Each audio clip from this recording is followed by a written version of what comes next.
Hey, welcome to the 372nd episode of Just Shoot It, a podcast about filmmaking, screenwriting, and directing.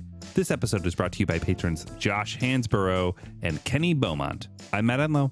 And I'm Oren Kaplan, and today we are catching up. We're talking about life as a filmmaker. Is it sustainable? Can a human being working in film make enough money to, have a family, have a house, have a car, be happy, go on vacations, take weekends off? Or is it just an endless struggle until you die or quit?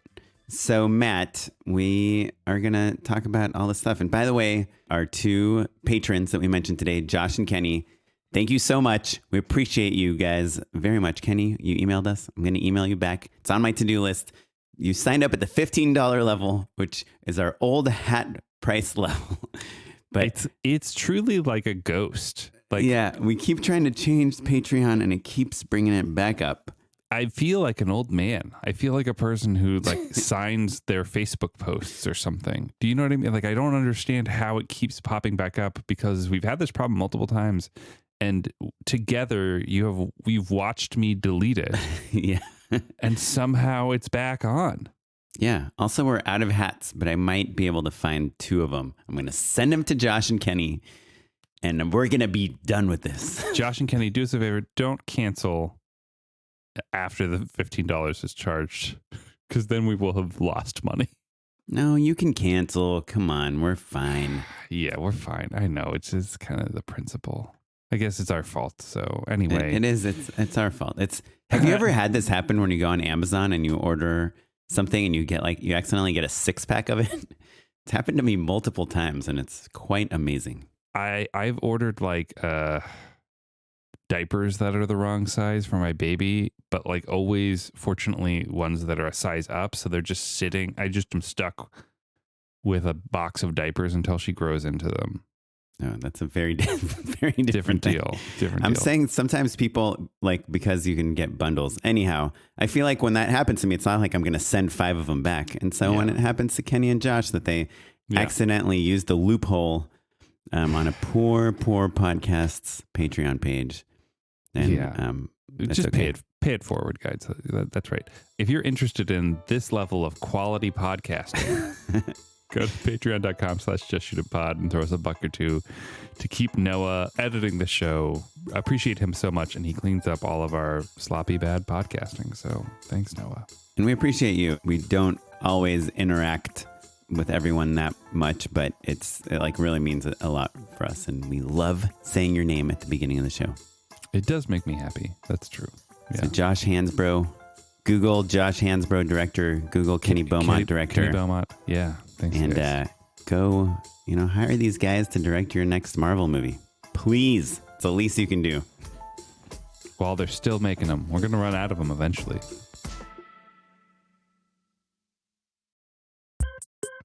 Speaking of, do you think if you directed one Marvel movie and never directed anything else again, you would make enough money to live the rest of your life? Ooh, that's a good question. In Los Angeles, no. If I moved to a place where it cost less afterwards, if you're always hey, okay, I made a couple $1,000,000 and then I moved to somewhere cheaper and just paid for my house outright and groceries were cheaper and you could invest relatively well, you could do it. You could pull it off for sure. You think you make a couple $1,000,000 if you're not a James Gunn or not, if you're a non-famous I think DGA minimums keep it still pretty high. Just, I think so. Okay. Well, we'll get more into how much money directors make in a few minutes. But before that, I've been dying to know, Matt, what have you been working on lately? Well, I've got a fun anecdote for you that I think is going to blow your mind a little bit. Are you aware that there's a writer's strike? The writers of the Writers Guild of America. News. Boy, it truly is emotional for listeners who haven't been listening for a long, long time. Oren and I kind of both started during the last writer's strike 15 years ago, give or take. Yeah, 2007, 2008. Yeah, that's kind of the beginning of our careers. I made a lot of friends through the strike, actually. I was part of an organization called Strike TV.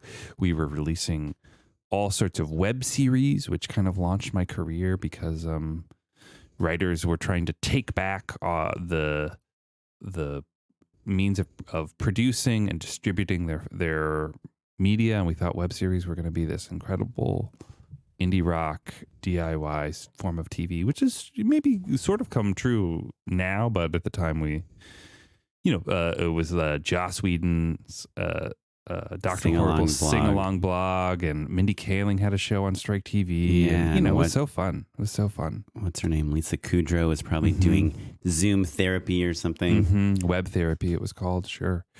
Yeah, there were a lot of people doing it. Anyway, so it is emotional, actually. All of those old friends are like posting videos from back in the day and stuff, and I drive by. Did you see my video? Did we talk about this already?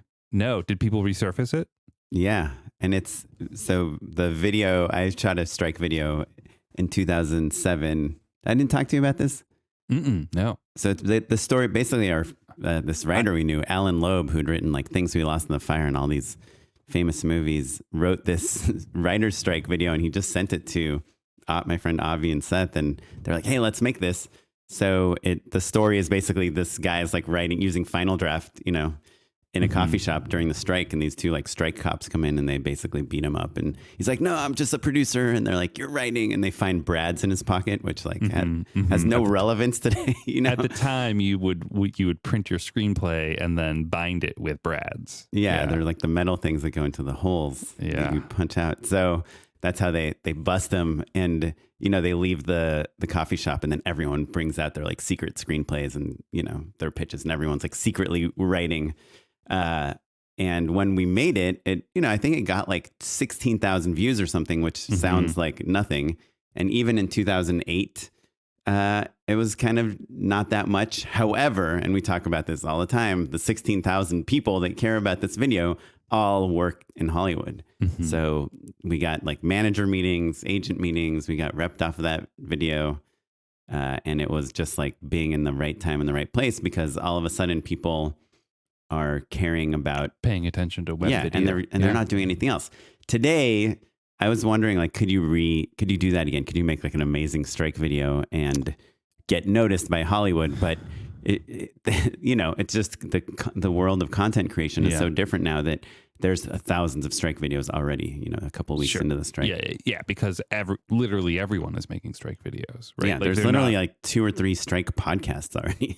Well, and also, I mean, like, Instagram didn't exist, Reels didn't exist, like social video wasn't really a thing. So like, every single person I know who's a writer is like on a picket line taking adorable selfies, like interviewing people, posting pithy comments on the great captions on everyone's signs and stuff. It's like a whole thing. So like the need to raise the exposure of the strike is different now, right? Like the reason people were sharing a funny video about the strike is because there was just far less content that was entertaining or raised awareness, right?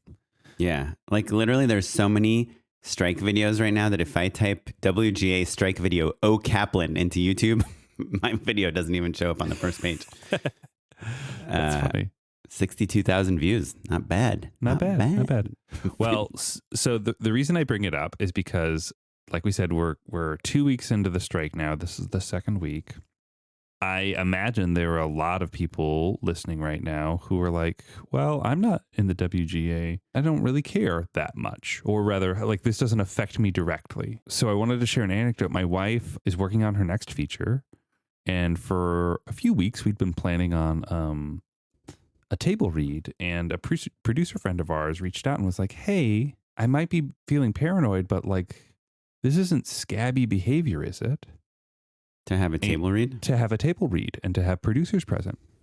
And honestly, it hadn't even dawned on me. Like I said, from Strike TV days, we were writing and shooting and distributing our stuff all the time, but it was on for YouTube or for Vimeo or wherever. And so I think it's a totally different deal. The only way that this would be scabby behavior, in my opinion, and I know you're not asking it, but is if said producer is like development exec at Amazon or Netflix.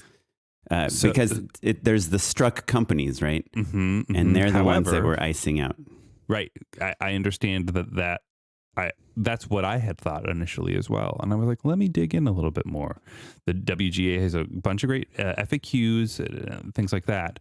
We ended up really spelling things out and wrote to the WGA to ask specifically. You would. Yeah, because just FYI listeners. And as a reminder, doing something in his own private home, and he emails giant organizations to make sure they're okay with it. Very pro-union.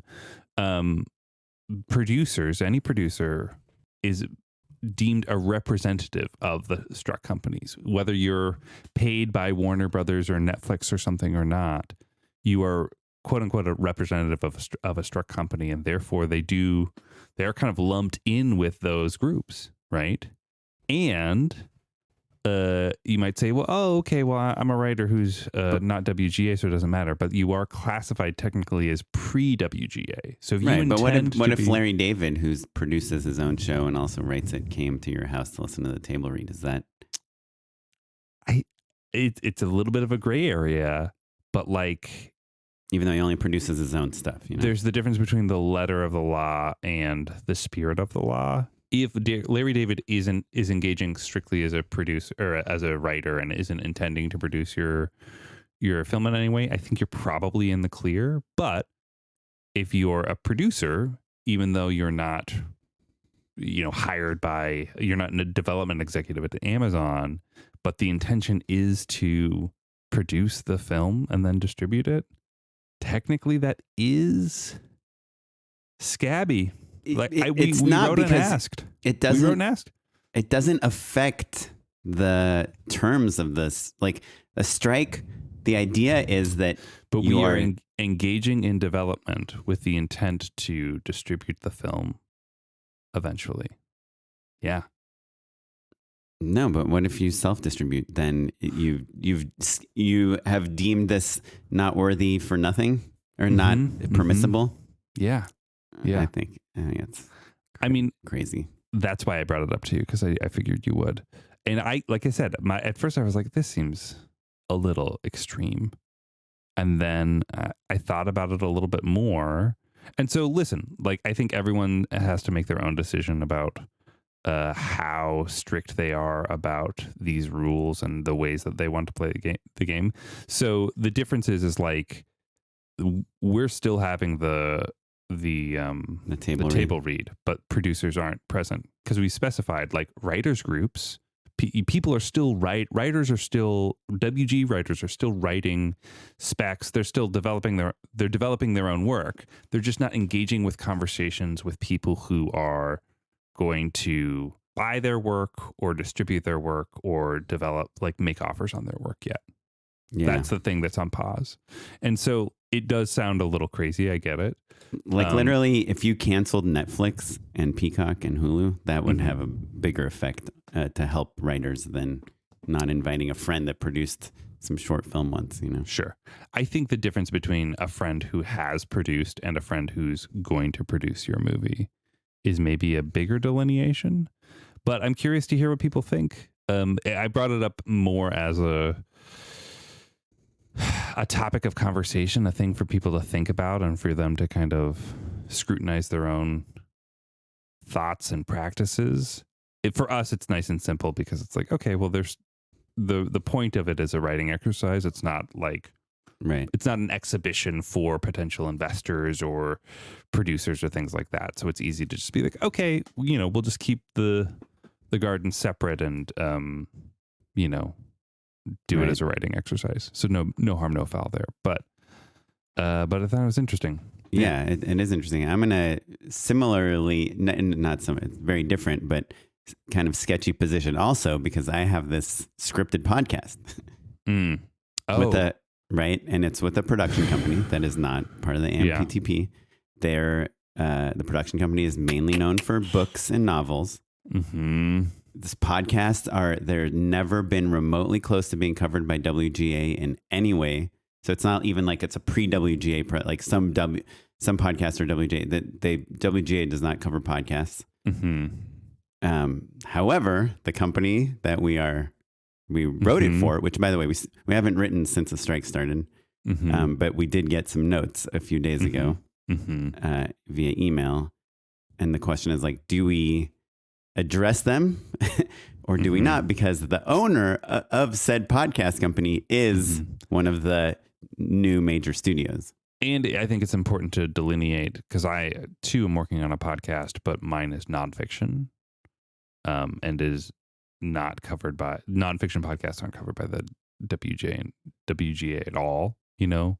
Right. Like this show is not covered in, you know, there's a lot, but but yours is like a History Channel nonfiction show covered by the WGA? No, just in the same way that like reality TV isn't covered by the WGA. Like I said, I drive by all these picketers. I recognized people, like friends of mine. I was like, this feels terrible. I need to like just quadruple check that I'm not.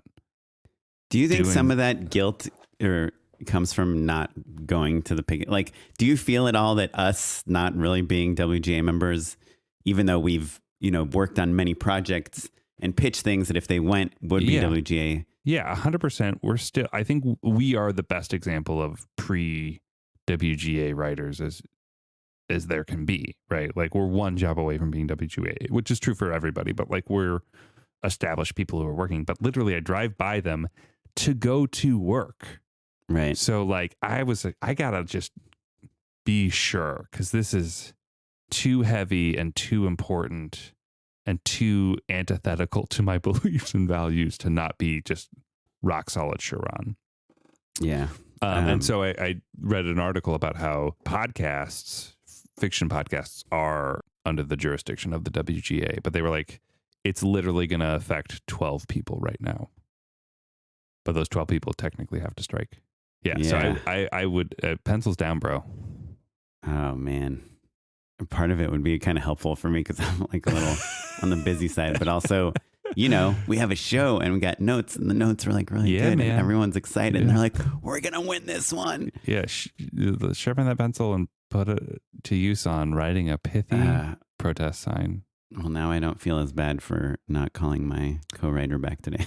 I mean, truly, pencils down, you know. Okay, Matt. I had coffee with our friend and listener, Tony Gapastione. He's also been a guest recently today. And he told me, he's like, I'm a SAG member. So I thought I'd go support the WGA and go picket. And he got to meet like the whole cast of Abbott Elementary. And he said, I brought up Larry David randomly because he had mentioned, he said Larry David brought a Yeasty Boys bagel truck to Warner. I know. And everyone had unlimited free bagels. And I'm like, is it cool if I just go for the food trucks? Well, so like I said, I work right there. Some coworkers went on a walk and texted me photos, and I was like, "Oh, dang, yeah, I love Yeasty Boys." But I mean, you have to probably pick it for at least like 20 minutes to get a bagel. You can't just drive by. Yeah. I didn't understand at the time. I was like, "Get me one," and they were like, Anyway, so yeah, you know, the takeaway for us is it's okay to develop your own stuff. Just don't try to sell it, which is when the producer parts are complicated. Hit us up with your own questions and strike stories, and maybe we can try and get some answers. You can always email the WGA. It'll take them a couple days because they're pretty busy, but it's worth it if you're feeling like a little weird. You want to be in solidarity. I recommend it. It made me feel better for sure. Just like asking them specifically, you know? Yeah, if you do email them, spell check, grammar check, they're real freaking picky about that stuff. If you have a hanging clause, you're just like, you look like a jerk. Well, to take it serious for a second, like one of the things that they're fighting for, and kind of our main topic of the show today, is a lot of WGA members feel like this was a sustainable career where you could be a middle-class writer, you could get on a TV network show, you'd book one job a year, you're writing for 8 months, however long it is, 6 months, 22 episodes, you get a couple episodes, you get residuals, you make money, you know, your stuff airs on TV, it maybe gets syndicated around the world, they're on cable channels, and you can make a living this way. But nowadays with streaming and, you know, 8 episode seasons, 6 episode seasons, all that stuff. Yeah. Mike White writing the entire series, you know. Don't bring that up. That's an edge case. Himself. That's not the problem. No, it's not the problem, but it's an edge case that the studios use as an example. Sure, like, hey, that's right. True. Like, and there's a lot of those, right? Like, there's like 4. I know that's what Adam Conover said, but I think there's more than 4. There's not that many people doing that. I'll find you a list, but like Noah Fowley, who did like Fargo, like he wrote all those seasons on his own. There's a lot of people that do it. But anyhow, it doesn't matter because the whole point is that it begs the question, made me think a lot about like as a filmmaker and directing, and the beginning of this year is very slow, and we talked about this a million times, and we've all switched, you've shifted from freelance to full-time to freelance to full-time, like based on the ebbs and flows of the industry. And we're both, of a certain age where we want to have a house and cars and kids and families and maybe, God forbid, like take a weekend off and travel. Yeah. I will say this. I think I'll speak for myself, remembering what the strike was like 15 years ago and knowing that it was probably coming put me on high alert in a way that I don't know. This year, you're this time put you on high alert? Because 15 years ago, I was like literally living with a bunch of roommates and just hanging out all day long. Yeah. I literally, like, I had a good friend who lived on Trader Joe's beans out of a can. Yeah, which now you can get him out of a bag. It was a little harder to store, but whatever. And now that same person has 2 kids and lives in the valley and has a full-time job. I was like, I can see this coming. That's why I went and found something. Right. Found something reliable. Like long term. And both of us are married to actors too. So we're all in the same boat where this year was the first time I kind of realized the economy has such an impact on me personally. Cause I thought, commercials are never going away. Hollywood's never going away. America's #1 export is entertainment. We're safe forever, but I think there's this thing that happened over the last few years. Obviously, COVID, people are watching a lot of TV, Netflix, all the streamers were just trying to get as many subscribers as possible. The joke was like 2 years ago that you just, Netflix just picks up the phone, you call them and they're like, hello, what may we green light for you? Yeah. And now all of a sudden the shift is like, hey, we have to make money. We can't just keep burning things. And there's way too many people to pay, right? There's like so many new writers, directors, filmmakers. It's like content creation, and we're competing with TikTok and all this stuff. Like, I loathe Tucker Carlson. I'll just say that. But he was getting like 3 million views a night on Fox News, and he posted a video on Twitter that already got like 50 million views when I watched it like yesterday. So it's like when Fox News is spending millions of dollars on their network, on their news network, or Tucker Carlson spending like a couple $1,000s to put a video on YouTube. And he gets a way better return. It's just, the question is, can you spend hundreds of millions of dollars on these TV shows and pay all these people all this money when there's all these other places people are getting content from that are so much cheaper to produce? And so as us, we're filmmakers, we're writers, we're directors, we're producers. As we get older, our requirements for how much money we make are higher, right? You assume that you're going to get paid more when you're 35 than when you're 25 for if you've been doing the same job for a number of years. And at that point, you have to pay for your kids' schools and daycare and gymnastics and all the other things, mortgages.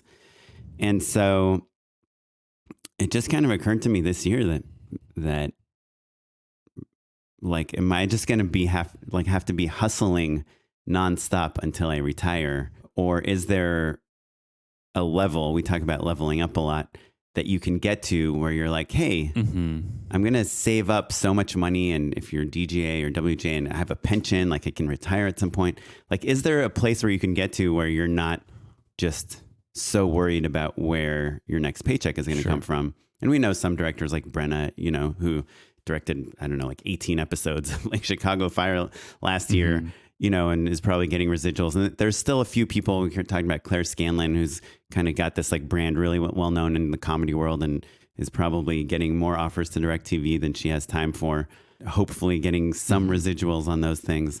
But the average director we know, even directors we know that have like won Sundance, that have had Super Bowl commercials that... I think it's interesting that you bring up Brenna because she, for listeners who don't remember or who didn't listen to her episode, she kind of lives in that sort of like procedural universe. Like she's doing Chicago shows basically, or like Lone Star, Chicago Fire, 911, all of that sort of stuff. which is pertinent because those are the only shows that have major episode orders because they appeal to an older demographic. Of yesteryear, what we all fantasized about when we were on a 22 episode show and we get to shoot for 10 months. Because there's no Seinfeld, because there's no Glee, like all of those other shows that appealed to different demos. Now those audiences have migrated to streaming and the episode orders are different. So like the reason that Brenna can direct so many episodes of television is because they're still making that number. But yeah, the whole economics of that TV and everything have changed so much.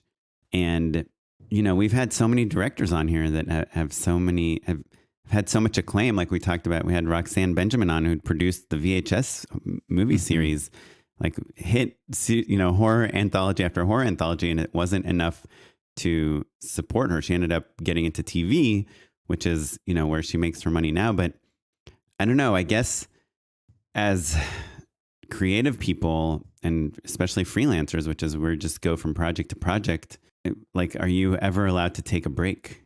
And also now that there's these really short orders, like I think what a lot of people don't realize is that once you get into the business, you spend sometimes a majority of your time trying to get work and you do not get paid for pitching. You do not get paid for writing ideas down, for putting your reel together, for going on meetings and talking to people and all that stuff. So for all the time you spend not getting paid doing those things, you need to make even more money when you do get work because you might be making $10,000 a day, but you only get 3 days of work a year. You can't afford to live anywhere, let alone have a family and kids. The other thing that kind of really made me think a lot about this was this TikTok video I saw of this actress. There's this actress named Adelaide Kane, and she's on Netflix's Reign. And I think, I could be wrong, but I think there's like a lot of episodes of Reign. There's 78 episodes of that show.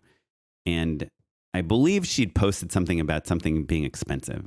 I'm not exactly sure what sparked this, but apparently she got a comment that said, hey, I read you make $15,000 per episode of Reign, and there's 78 episodes, so you're making millions of dollars. Like, how are you complaining about things being expensive?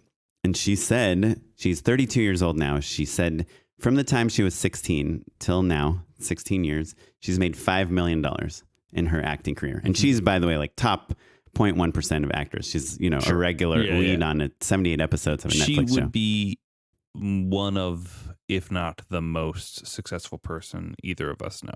Yeah. Not literally true, but like it might as well be. Yeah. Right? She was in The Purge and Neighbors. She's been on 11 episodes of Dragons, 13 episodes of Once Upon a Time. Like she is a working 10 episodes of SEAL Team, a working actor, 12 episodes of Teen Wolf for her whole adult life. Since she was 16, she's been working.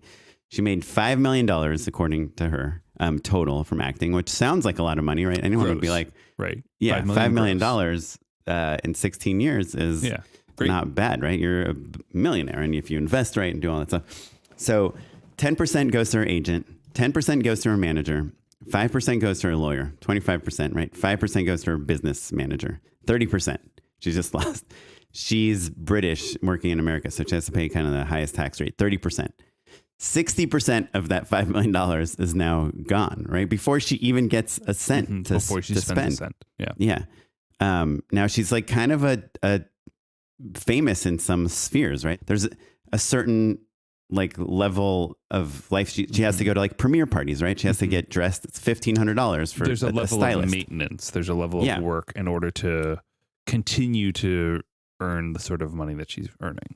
Yeah, to get people to know about you and to cast you in other shows, you have a publicist, right? That's like a couple $1,000s a month. Social media person to, help you promote your things because you're so busy on set, shooting 78 episodes of Reign. You don't have time to run your own thing, but you know that that's an important way to keep you in people's minds, right? That's like $2,000-$3,000 a month.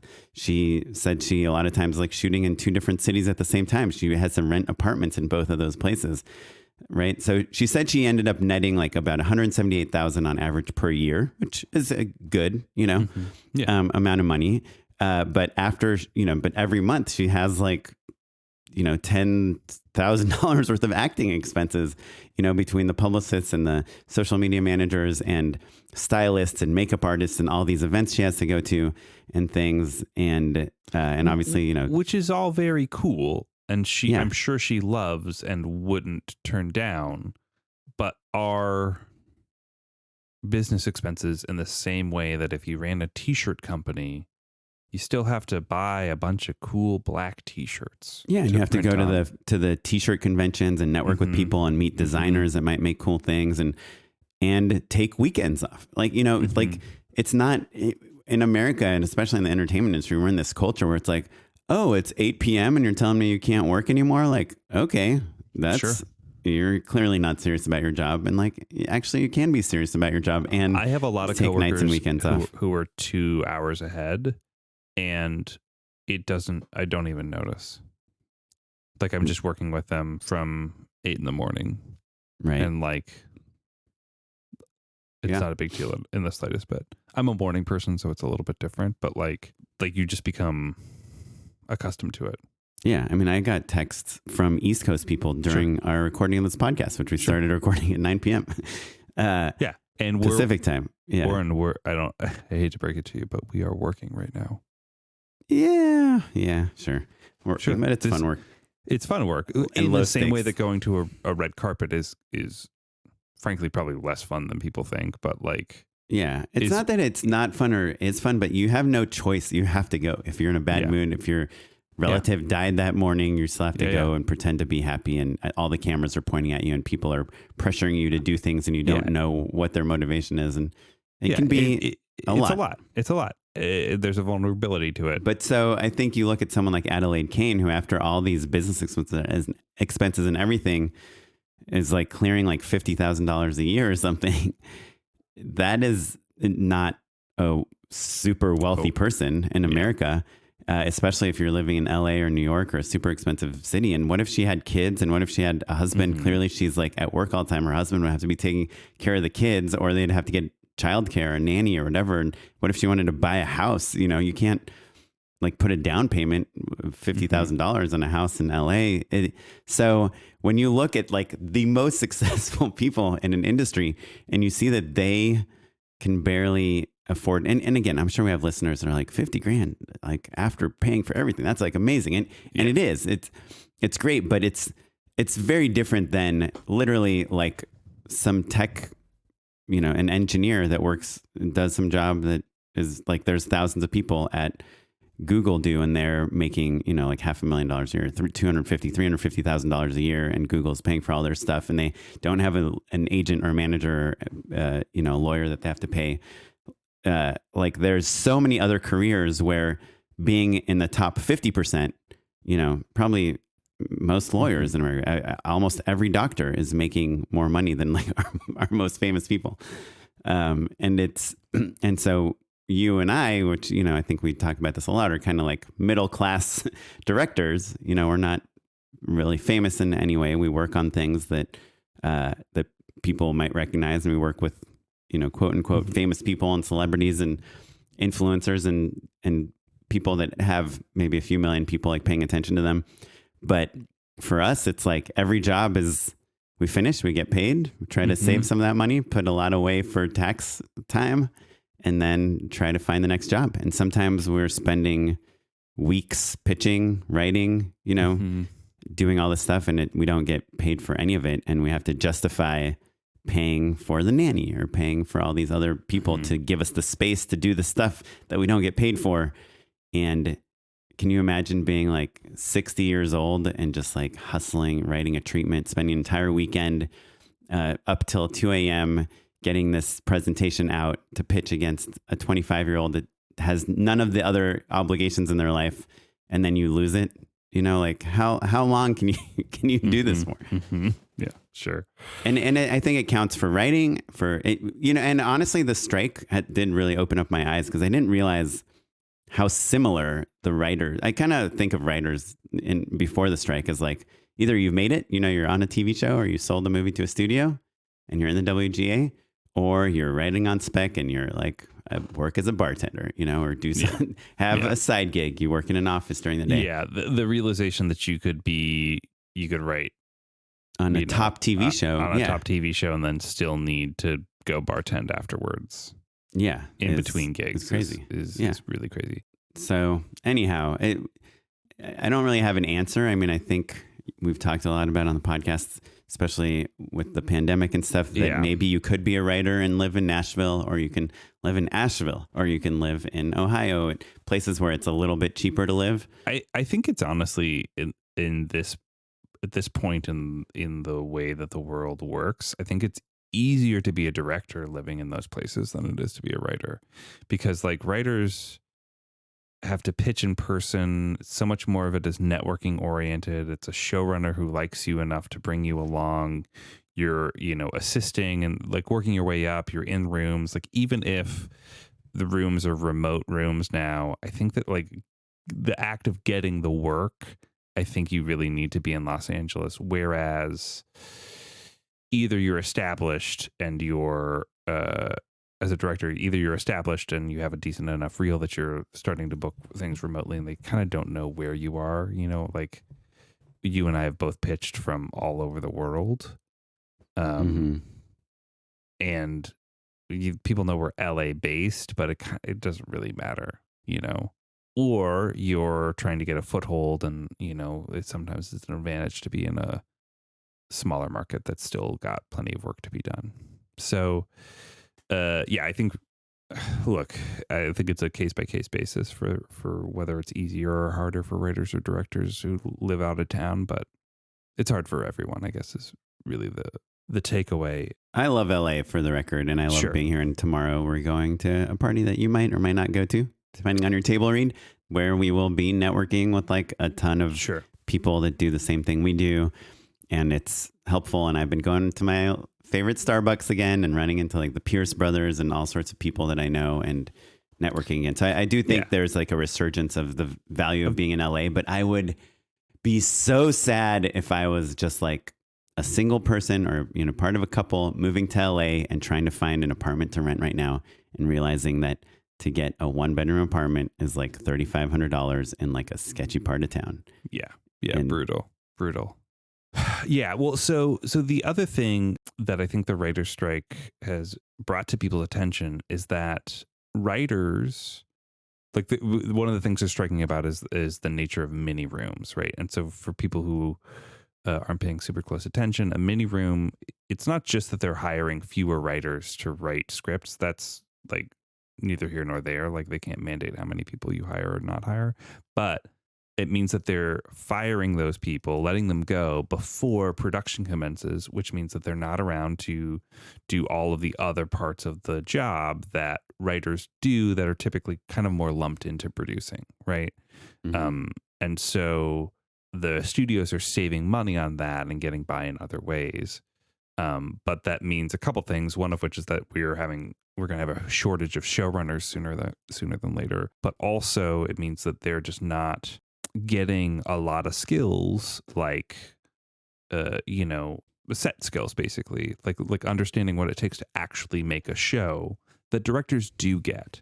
And so the thing that we are lucky about is that, like, in the same way that if push came to shove and I needed to edit or do VFX or all sorts of other kind of more craft oriented jobs, we kind of have those skills because of the way that we came up. And that's what people are striking about, is like writers don't get that training and therefore don't have the skills that it takes to graduate beyond just literally writing on the page. And so sometimes I think I cringe when people complain about whether or not you can make a living as a director, because the way that they define being a director is so narrow that if it's literally not just the person who's calling action and casting and doing the job of telling people where to put the camera and stuff, like whatever their earliest version of understanding what a director is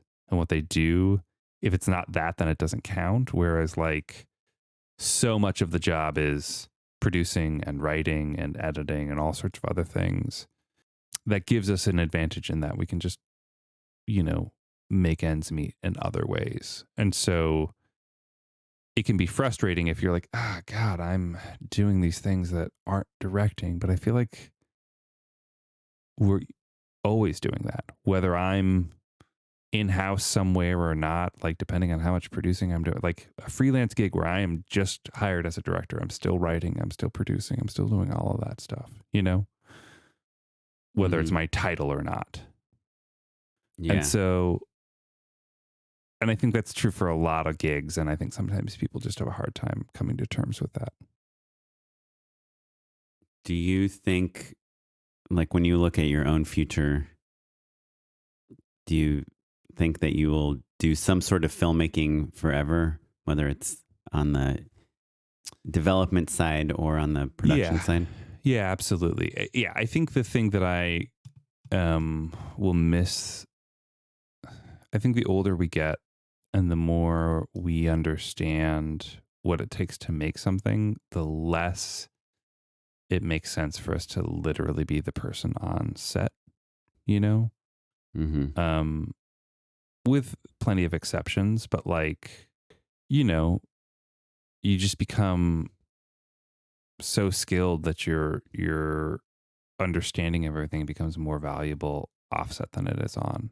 And that's a thing that I'm kind of dealing with a little bit right now, that sense of wanderlust, I think is coming back to me, like I think in busier years when it was like I was out of town once a month, I'm happy to not be doing that anymore. But every once in a while I'm like, God dang, I could be traveling the world right now and I'm not.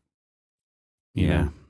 I oddly am not very interested in traveling for work, and now But it's still more on the table for you than it is for me. Like I'm still pitching things and, but like literally you were showing me locations in Latvia before we started this shoot. And like, it's not that I want to go to Latvia, but it would be nice if once a quarter I traveled to Latvia but also I used to like bring my wife with me, and like the idea of bringing my wife and my kid, it's just less smart, that's for sure. And at a certain point, like your kids are older, like your daughter doesn't want to like miss school or like not see her friends to go to Latvia. Bad for her. Yeah. Yeah. I have a shoot in Miami at the end of the month, and we're trying to figure out, it's over right after Memorial Day. Can we bring the whole family there, and would it be fun? And we have some cousins there, but it's just such a pain, and it's so expensive to fly 3 additional people round trip and figure out a rental car and hotels and in Latvia. Also, like you don't want to be like at a client dinner texting your wife like, sorry, I missed the fun dinner that you had planned, or bedtime or whatever. It's like, well, like now it just means that your partner is watching your kids solo without the amenities of your home. Yeah. I mean, I do think filmmaking is a young person's sport ultimately, but then I think about Ridley Scott, who's, who knows, 87 or however old he is, making a crazy show for Apple. All these old people. He's 85 years old. Steven Spielberg, how old? He's like 76 years old, right? Yeah. Yeah. I think also though, both of those examples are really great because yes, they are 2 of the greatest directors who have ever done it. And Ridley Scott continues to work not only because he's great, but because his movies come in under budget consistently. Why is that? Because he's also a great producer. Yeah. And both of them have produced a lot of stuff they haven't directed as well. Yeah, of course. Of course. But so to my point of like, if you're the person who's day in, day out, putting in those 12-hour days and really kind of pulling the whole crew through it, I think that I'll probably be that person for the rest of my life, but also that's not the only value that you add to a project or to a studio or to a company, which again is what the writers are striking about. Yeah. Yeah. I mean, I guess the last topic that I was going to talk about this is the writer's strike, us talking about how difficult it is to keep hustling for your entire life to get jobs while trying to also have some semblance of a normal life. is the question is, and Ulrich from Making Movies is Hard, and I've talked about this a lot, is does the world owe us this opportunity to be professional filmmakers, or is it like being like a day drinker? No one's going to pay you to be a professional day drinker, you know? Like, because it's fun. And the reason we want to be filmmakers is because it's fun. Are we owed the opportunity to make this a career? I have a hardline attitude about this. And the answer is absolutely not. 100% not. I think that my main frustration with a certain type of independent filmmaker in particular is that they're mad that audiences don't show up for their movie because they made a movie and didn't give the audience enough of a reason to want to watch the film and didn't tell them in enough creative and thoughtful ways, or raise enough money to tell them in the ways that they needed to be told. Which is, look, that's tough love. And like every point that I'm making and I'm criticizing, I have done for sure. Right. Yeah. Without question. You've done that to me all the time. You're like, watch this. And I'm like, no, thanks. Yeah. And then you get mad at me. I should have been more creative about the way that I told you to do it. And I didn't pay for Facebook ads to advertise to or you specifically. And I also didn't make a thing that you would like, which is the really important thing. But I think even like, and this is, I'm going to say something controversial, but you know, we've had directors on the podcast who got their first feature made because their parents were rich, you know, and gave them the money. You know, there's a little bit of us that's like, you know, well, of course you got to make your, you know, $100,000 thesis film in film school because your uncle gave you the money. But, and almost like in that's negative. And, you know, we think that there's obviously, especially over the last few years, this idea that everyone should have an equal opportunity to get into the filmmaking business. Everyone should be able to pitch their thing and write their story and do that and make their short and have the same, like that it's important, like that as if it's like college or something, that everyone is owed an equal opportunity to get into this business. But, you know, when you realize that you have to spend years just pitching and working for doing like hustling nonstop and having an apartment to rent and food to eat without getting paid, you realize really you either have to be super young and like couch surf and you do that, or you have to be rich. You know? I sure. Like there are sacrifices that people have to make, but I guess I think we're maybe confusing my point. My point is like, I think that everyone deserves the chance to take the test, to take the final in college. But not everyone deserves an A. You have to earn the A. That the A is the audience, the A is the career, the A is, and I think that the counterpoint to that is that some people get to take that test more times. The privilege is the chance to retake the test and to fail and get better and iterate. That is, or to be born into the industry. Your parents are you know. I'll tell a story that I haven't told in probably a couple of years. I went to USC, the University of Spoiled Children is what it's called sometimes. It's pretty competitive to get into the film school, but I think, look, if your parents are rich enough, you probably get accepted a little bit easier than if your parents weren't super rich. There are, you know, every school has like they're tracking and it's worth mentioning, rich. It's a private school. It's a business. Yeah. I knew two different guys, same graduating class. One who, you know, was fine. You know, I didn't really know super well. And then there was another dude who I knew pretty well who was super duper funny, like really smart, really gifted. And they were both fucking rich, like 0.01% rich. Like I could name their parents and you would be like, oh yeah, they're very rich. Like, oh, that guy's name is on every urinal I've seen. Mm-hmm. Yeah, exactly. One of them never made a goddamn thing. And he spent, I don't know, 8 years in and out of school and was the funniest one. You know, like the funniest person I knew in film school, maybe. And the other guy was David Ellison, the founder of Oracle. Skydance. So every Mission Impossible movie you've seen in the last 2 decades, every J.J. Abrams movie you've seen in the last 2 decades. Wait, he went to school with you? Saved the Blockbuster. Yeah. David, his sister is Megan, who founded Annapurna, So like one did art films and the other did blockbusters. And like, there you go. But they were both funded by a billionaire. But so was the other guy, right? So just because you have $1 billion doesn't mean that you make the next Mission Impossible, is what is my point. Right.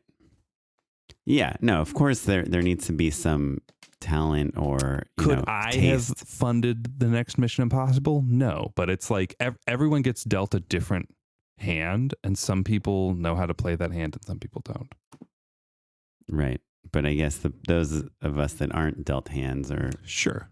I guess that's the question, is like, is that injustice in any way, or is it just, I mean, yes, you know, only rich people play polo? You know? Yeah, no, of course it is. Like, are we saying privilege is bad? Yes, 100% it is. Does that mean that you necessarily are guaranteed success or not? No. My point is that, like, play the hand you're dealt, do the best that you can with it. And if you make a bad movie, don't be mad when people don't come to see it. And bad can mean a lot of different things. That doesn't mean it's not personal or that you don't love it. But part of our job, bringing it full circle, it's not just to write a good story or to shoot something beautiful or to edit something really tight. You have to understand that it's a business as well. And there are reasons and motivating factors for why people see movies and why they don't. Yeah, I guess I feel like I'm talking about something slightly different, which is, sure, you know, you need to make good stuff to be awarded in this business. But if you get most of your joy from being on set and filming things and writing and working with actors and whatever, figuring out locations and all those things, and that's why you are going into filmmaking, and you expect that that's like most of what you'll do once you get into it for the rest of your career until you retire in your 60s or 70s or however old you are, then there's a good chance you'll be disappointed.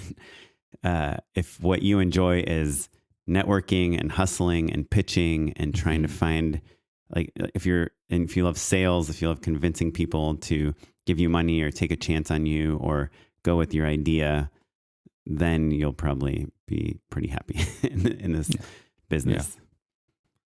And so I think just a lot to think about, especially for like some of our listeners that are newer and trying to figure out what the next move is. I don't mean to be negative at all. I just mean that it's, you know, it's an interesting business, and even our most successful friends that have directed things you've watched are at times wondering what the next job is and if there will be another job.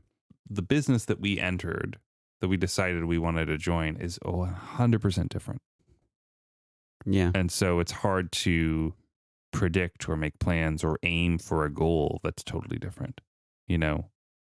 Right. Yeah. And it very well might change again. Yeah. I do think that during the strike, during these times like economic recession, that maybe it's a time when people might leave the business or give up on the business, and the ones of us that persevere and stay, the survivors here, maybe are rewarded in that we stuck around. When things get good again, we'll be here.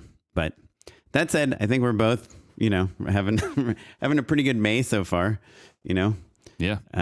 So I don't mean to be negative. I think there is like a lot of great projects to work on and a lot of talented people making really cool things. It's just, you know, there's ebbs and flows in this business, and it's just, if you have to enjoy the ride in order to survive. I think the reason that I went and tried to find something more stable is partially because I noticed that my other creative work suffers when I can't think of anything besides how I'm going to keep the lights on. You know, I had a lot of free time the first half of this year, and I just couldn't focus. I couldn't do it because I was just so worked up about just trying to support a family. And so, you know, that's the thing you have to learn about yourself. Sometimes I think you can, like, if with the amount of money that I had in my bank account, if it was 4 years ago, I'd be like, it's fine. I'd be like, Oren, let's go get a coffee. It's no big deal. Mm-hmm. But, parenthood and a mortgage and again, seeing the writer strike coming, like knowing that like it was slow then, it was going to get even slower. Just freaked me out so bad. And now that I've got something a little bit more mellow, I'm refocused, which is nice. Yeah. Well, we'd love to hear from you, what you all think, how you're all feeling, if you're optimistic, if you're pessimistic, if you taking things day by day. Our buddy Lauren Sick emailed us. She didn't email us. She DM'd us on Instagram about how our last episode about management woes and all that stuff. I got a couple texts about that one as well. Struck a chord. Nice. Yeah. So we love to hear when you are thinking about the same things, because that's part of what this podcast is about the lives of the middle-class directors and how we make a living as filmmakers. Yeah. Here's to being upper middle-class directors soon. Yeah. But if you're like lower middle-class in LA, you're upper middle-class pretty much everywhere else. Yeah. I mean, that's look, pretty cool. If it was the 90s, we'd be rich. Yeah. So because rich. We would invest in Apple. Anyhow, so much for time machines. Mm-hmm. You got anything you want to endorse? We should start getting paid for the endorsements, huh, Oren? Oh, yeah. Unpaid endorsements. I'm going to re-endorse something, Oren. You're going to roll your eyes. But there's, I think, a new feature in one of our favorite programs that you turned me on to, Polycam. Oh, yeah. Go on. So Polycam, for if you haven't checked it out, is a LiDAR scanning app that basically builds a 3D model of any room that you're in. You use it with your phone. It's incredible. It gives you all sorts of different 3D file formats. But have you used the room function? I don't know. What does it do? So the room function strips all of that stuff away and just gives you a more concise, scaled down 3D model of any room that you're in. So whereas before, if you were using the LiDAR version, you would get like, if there's a chair in the middle of the room, you'd have to really do a good job of scanning the chair and this and that. This gives you essentially a white model, but in 3D, like a foam core model. So it still gives you all of the dimensions and any major pieces of furniture, beds, chairs, dressers, refrigerators, all of that stuff. It still does that, but just in a really super low poly way, basically. And I found it to be, frankly, much more useful for any sort of like home improvement stuff, or even like scouts, honestly. Like most of the time, I don't need the stucco texture of the wall that I'm scanning. I just want to know that there's a wall there. And so I think it's new. I think it's like an update, but the room function on Polycam, especially if you're not like a 3D artist, has been really awesome for me. Awesome. I will check it out for sure. Oren, what you got? I have a weird one, not film related. As many people know, there's crazy inflation, and the Fed is trying to tamp it down. And the way they do that is they raise interest rates, right? What does that mean? It means it costs more money to borrow money. However, if you have your money in like Bank of America or Wells Fargo or Chase or any of these standard big banks, they give you nothing to put your cash in them. 0.01% interest or 0%. Yeah. So I knew, back in the day, you and I had looked at some of these online banks for the podcast, like SoFi and Ally Bank and these online only banks. And I knew, and I'd heard they give high interest rates. And now as interest rates were going up, I was like, oh, maybe I should open up a new account. And I've had for a while a Robinhood account. It's like the stock trading. You app. wanted your stonks. My stonks, yeah. However, I don't know if you know this, but as the interest rates have been going up, if you are a Robinhood Gold member, which the only thing it requires is it's a $5 a month fee to have a Robinhood Gold account. Any cash you put in that account as of today, you make 4.65% interest on it. Ooh, okay. Yeah, literally just cash. You have to resist the urge to buy stocks or Bitcoin or anything with it. But if you transfer cash, and you can just connect it straight to your bank account, so it's like an electronic transfer. as long as you're paying this $5 a month Robinhood Gold fee, you make 4.65%. And by the way, when I first started doing it, I was only making 4.4%, but the Fed just raised the interest rates 0.25% a couple weeks ago. And so Robinhood raised it. So every time they raise the interest rate, Robinhood raises their interest rate that they're giving you on your cash. And it's like literally if you put, $10,000 in it, you make $465 at the end of the year.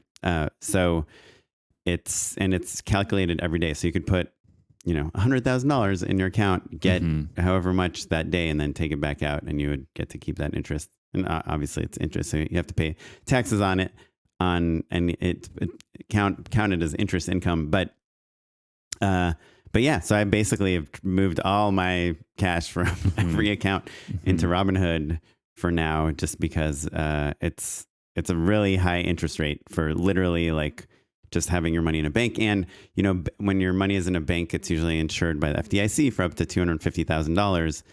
If your money is in a brokerage like Robinhood, they usually work with a bunch of banks. So you're actually insured by like 6 different banks. And so you're insured up to $1.5 million on any money that you put in Robinhood. So, obviously the banking system has been in a bit of disarray, and a few big banks, First National and Silicon Valley Bank, have kind of gone out of business. And a big reason I've been coming to realize that people are pulling their money out of banks is because they don't get any interest. So that you're literally, and with inflation being high, you're literally like losing money by just putting your money in the bank because your money is becoming less valuable because of inflation. So if you want to try to stop that loss, Robinhood is my endorsement of a place to just put your money in, but you got to make sure you're Robinhood Gold, because if you're not, you get like 1% or something. That's pretty good. That's pretty good. I'm not a financial advisor. This isn't financial advice, but I guess it is. I don't know. But it's not, it's a risk-free thing. I'm not telling you to invest in any. Oren definitely told me to put anything. a lot of my money into crypto at a funny time. I don't think I ever told you to put money in. I told you I was doing it. But I don't. I think you did tell me to do it. I didn't, but I don't think. Not buy crypto. You told me like to. Oh yes. To use. Yes, I was getting like great in the crypto account like 13% interest. But did you it totally worked. Back? But you did, right? Yeah, but that interest rate like crumbled like when the whole crypto world crumbled.